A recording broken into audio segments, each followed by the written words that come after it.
L'amour-propre est le point de départ de toute transformation personnelle. Les stoïciens le savaient bien. Robert Greene a dit « T'es-tu déjà arrêté pour te regarder dans un miroir ?» Je ne parle pas du reflet qui montre ton visage ou ta silhouette, mais du miroir qu'est la vie elle-même. Tout, ce qui t'entoure est un fidèle reflet de ce que tu portes à l'intérieur, de ce que tu penses, ressens, et plus important, de comment tu te valorises. Comme tu ne peux pas récolter ce que tu n'as pas semé, tu ne peux pas non plus espérer un extérieur florissant et positif si ton intérieur est flétri par le manque d'amour-propre. Maintenant, avant de nous plonger dans ce voyage vers l'estime de soi et le respect de soi-même, je t'invite à réfléchir. Comment te vois-tu toi-même? Et je ne parle pas de taille, de couleur de peau ou de poids, mais de comment tu te perçois en tant qu'être humain. Si tu sens que le chemin a été rude et que les tempêtes ont assombri ton soleil intérieur, il est temps de se rappeler la phrase « Les gagnants ne renoncent jamais, ceux qui renoncent ne gagnent jamais ». La vie est une lutte constante, un défi après l'autre, mais ce qui fait la différence, c'est comment nous nous relevons après une chute, comment nous nous aimons après un échec. Tout commence par l'amour-propre, le pilier fondamental de notre existence. Comme tu ne peux pas construire une maison sans fondation, tu ne peux pas construire une vie épanouie sans le respect de soi nécessaire. Et c'est là que le voyage commence, entre les hauts et les bas, les ombres et les lumières. C'est l'amour-propre qui guide notre chemin, nous permettant de poursuivre nos objectifs avec détermination et authenticité. Car oui, tout comme on ne récolte pas le fruit le lendemain de la plantation de la graine, l'amour-propre ne se cultive pas du jour au lendemain. Mais quand tu t'engages, quand tu paries ta vie pour toi-même, les fruits sont plus doux et gratifiants que ceux que tu as jamais imaginés. Alors, cher spectateur, je t'invite à t'embarquer dans ce voyage de connaissance de soi et de développement personnel, où le stoïcisme et la sagesse ancestrale nous guideront vers l'expression ultime de l'amour de soi. Avant de continuer, si tu ne l'as pas encore fait, abonne-toi à la chaîne et rejoins cette famille stoïque qui grandit chaque jour sans relâche. J'attends tes réflexions dans les commentaires. Je serai ravi de te lire et de savoir ce que tu penses. Dans un monde où nous sommes constamment bombardés d'images et de standards de perfection, il est facile de se perdre et de distordre notre propre image. Le manque d'amour-propre se manifeste de manière insidieuse, souvent si subtile que nous pourrions ne pas le remarquer jusqu'à ce que nous nous trouvions empêtrés dans un réseau d'autocritique et de mécontentement. Quand nous ne nous valorisons pas assez, notre corps devient le champ de bataille silencieux. La négligence peut être aussi subtile que de nous priver du repos adéquat ou aussi évidente que de nous soumettre à des habitudes toxiques et des vices, essayant de combler le vide causé par le manque d'amour-propre, que ce soit la malbouffe que nous consommons comme consolation ou l'exercice que nous évitons parce que nous ne le méritons pas. Ces actions et bien d'autres sont le témoignage d'un dialogue interne qui réclame de l'amour et de l'attention. Et ce n'est pas seulement le corps, l'esprit, cet immense univers de pensées et d'émotions souffre également. Le doute constant, l'autodénigrement, la comparaison malsaine, tout cela est l'écho d'une voix intérieure nous disant que nous avons oublié comment nous aimer. Alors que nous naviguons à travers ces luttes internes, il devient évident comment notre relation avec les objectifs et les buts est également affectée. As-tu déjà abandonné un rêve avant même de commencer? T'es-tu dit que tu n'étais pas assez bon, intelligent ou capable? La peur de l'échec, la procrastination et l'autosatisfaction ne sont que des symptômes d'un problème plus profond, ne pas croire en nous-mêmes. Comme il a été dit, les gagnants ne renoncent jamais, ceux qui renoncent ne gagnent jamais. Mais que se passe-t-il si nous n'avons jamais cru que nous pouvions gagner depuis le début? Cette marée d'incertitude et de doute nous affecte non seulement dans notre relation avec nous-mêmes, mais aussi dans nos relations extérieures. Toute relation est en essence un reflet de la relation que nous avons avec nous-mêmes. Si nous ne nous aimons pas, n'acceptons pas et ne nous valorisons pas, comment pouvons-nous espérer que les autres le fassent?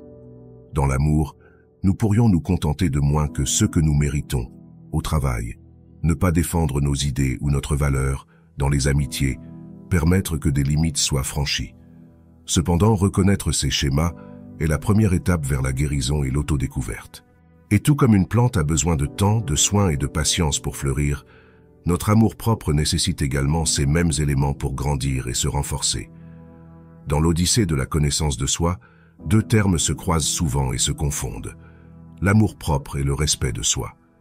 Alors que l'amour-propre se réfère à cette étreinte chaleureuse que nous donnons à notre être, acceptant nos imperfections et célébrant nos vertus, le respect de soi va un pas plus loin. C'est l'acte d'établir des limites, d'honorer notre valeur et d'agir selon notre dignité. En réfléchissant sur ces concepts, nous réalisons que l'amour-propre est le sentiment, tandis que le respect de soi est l'action. Tu peux t'aimer, mais si tu ne te respectes pas, cet amour reste incomplet, comme une promesse non tenue.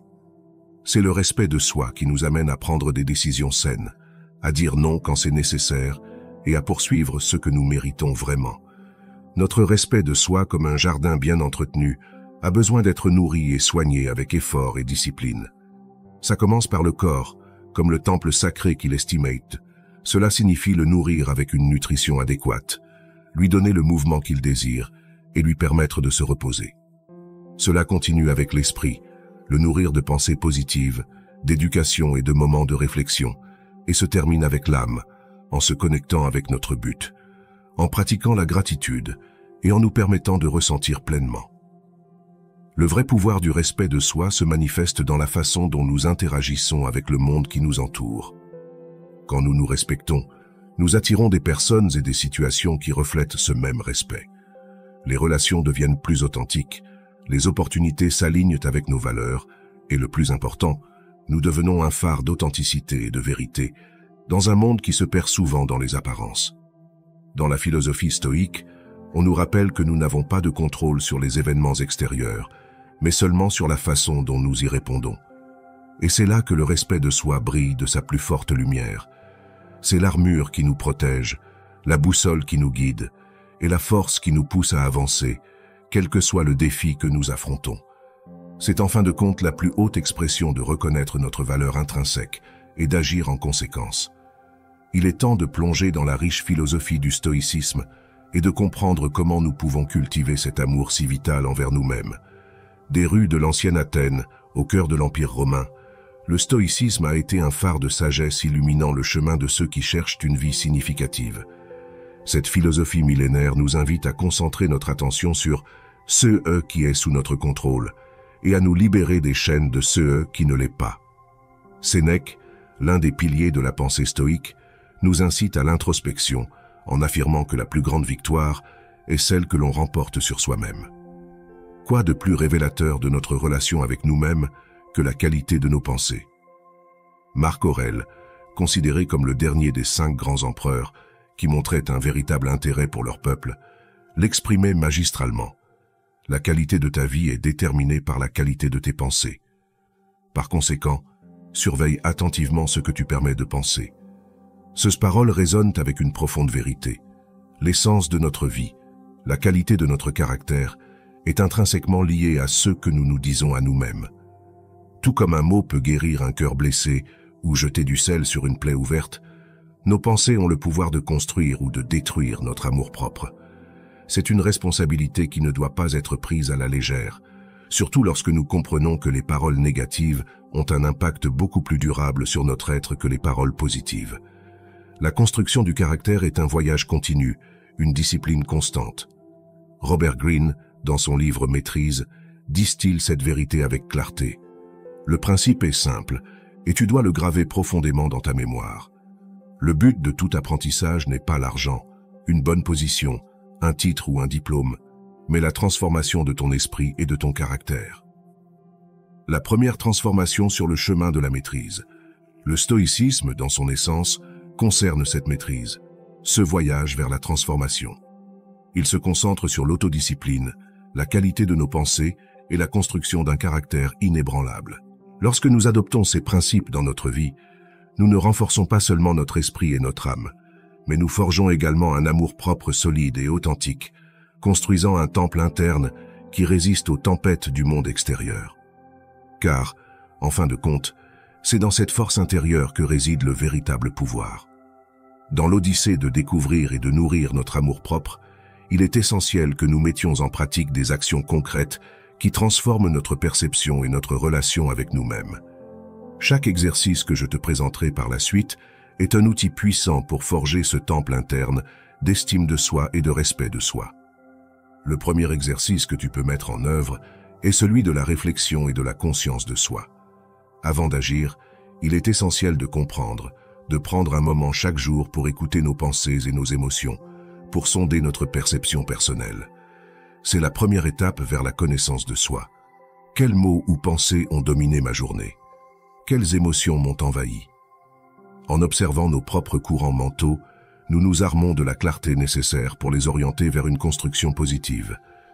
Après cet exercice introspectif, il est naturel de vouloir nourrir notre être à un niveau intégral, et c'est là que s'intègrent les routines quotidiennes de soins physiques, de méditation et de lecture réfléchie. Notre corps, ce véhicule qui nous transporte dans la vie, mérite d'être honoré et soigné, que ce soit à travers le mouvement, le yoga ou l'exercice. Il est crucial de se rappeler que l'esprit et le corps sont une entité interconnectée, et que prendre soin de l'un a des répercussions sur l'autre. Après le soin physique, passons au prochain exercice à mettre en œuvre, la méditation. Cette pratique ancestrale, bien plus qu'une mode passagère, est la clé pour se connecter avec notre intérieur, pour se donner cet espace de sérénité au milieu du chaos quotidien. En suivant cette voie d'introspection, une lecture réfléchie peut agir comme un phare dans la nuit, offrant clarté et sagesse lorsque nous en avons le plus besoin. La guidance de penseurs, philosophes et experts peut être un compagnon inestimable dans ce voyage.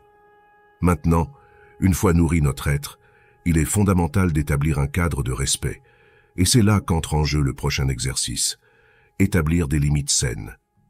Protéger notre espace, notre temps et notre énergie n'est pas un acte d'égoïsme, mais d'amour-propre. Examinons le dernier exercice à intégrer dans tes routines, les affirmations positives. Nous sommes structurés en mots, et à travers eux, nous modelons notre réalité. Les mots sont l'incarnation verbale du pouvoir. Ne sous-estimons pas leur force. Souviens-toi que, depuis l'enfance, les mots et les affirmations ont façonné notre concept d'amour-propre. Les voix du passé, les échos de rejet, chaque refus entendu, chaque parole d'encouragement ou de critique, a influencé la confiance en soi que nous portons aujourd'hui. Et la confiance en soi est le fondement du succès dans toute entreprise. C'est pourquoi je t'invite à réciter quotidiennement des affirmations qui renforcent ta valeur, ton pouvoir et ta dignité.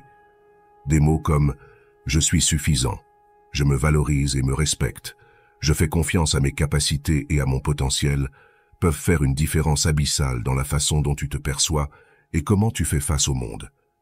En liant cela au stoïcisme, les stoïciens comprenaient le pouvoir de la parole et de la pensée. Ils reconnaissaient que notre réalité est façonnée à travers notre perception et par conséquent, à travers les mots et les affirmations que nous nous disons à nous-mêmes. Dans la sagesse stoïque, nous trouvons un guide pour cultiver cet amour-propre, non seulement à travers des actes, mais aussi à travers des paroles conscientes et habilitantes. En fin de compte, cultiver l'amour-propre est un voyage de découverte de soi, de reconnexion et surtout de réaffirmation. Avec chaque exercice et pratique, je t'invite à t'embrasser, à te reconstruire et à te célébrer car tu es, et as toujours été, ta plus grande œuvre d'art. Tout au long de l'histoire, les stoïciens ont partagé leur sagesse sur la nature de l'être humain et le but de la vie. Leurs réflexions continuent d'inspirer et de guider beaucoup de personnes aujourd'hui, surtout en CE qui concerne l'amour-propre. Examinons certaines de leurs paroles et comment nous pouvons les adapter à notre vie moderne. Numéro 1. Ce qui fait vraiment peur et déçoit, ce ne sont pas les événements extérieurs en eux-mêmes, mais notre opinion sur ces événements. Échine.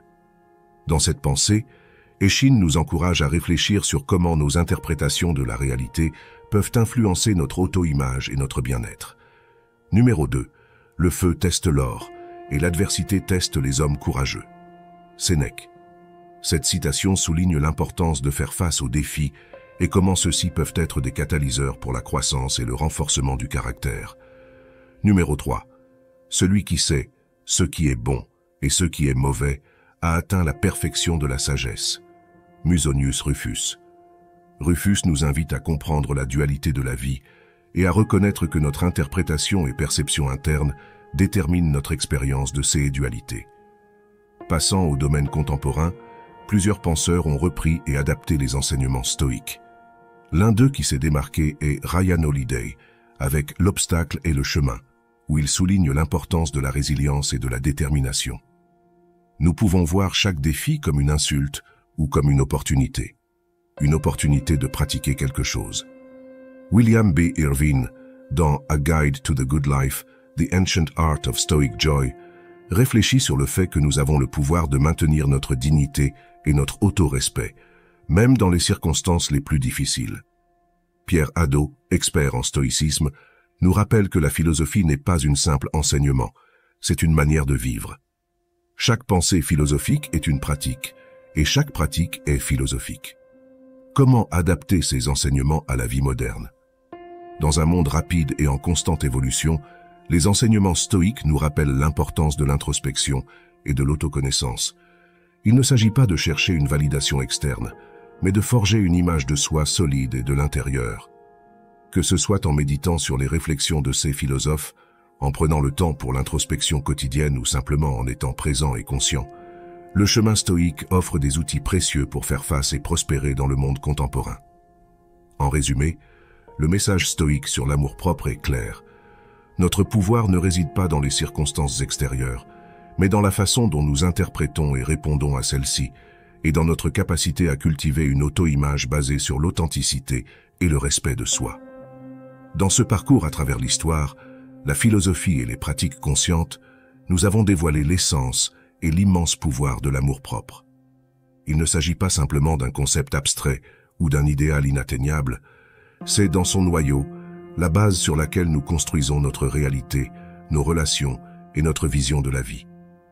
Nous avons compris que l'amour-propre n'est pas simplement un sentiment passager, mais une relation constante et en évolution avec nous-mêmes.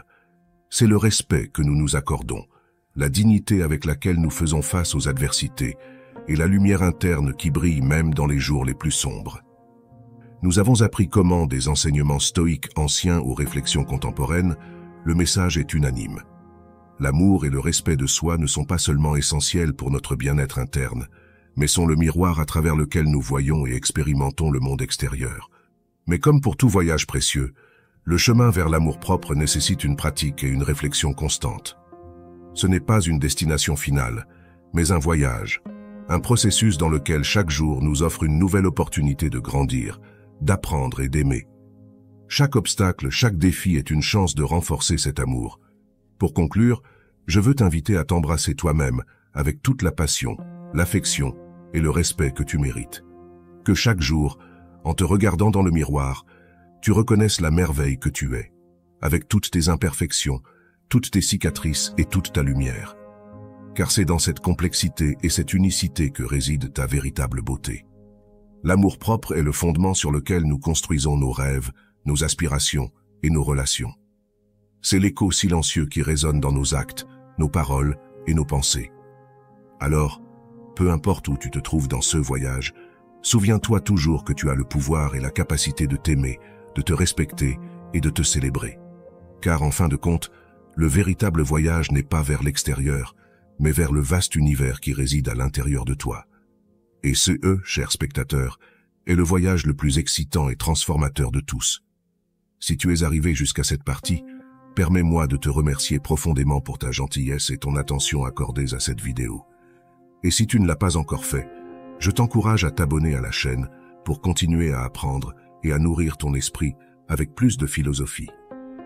J'attends tes réflexions dans la section des commentaires. C'est toujours un honneur de te lire et de savoir ce que tu penses. Ici, je te laisse 2 vidéos qui pourraient capter ton intérêt. Prends soin de toi et à bientôt.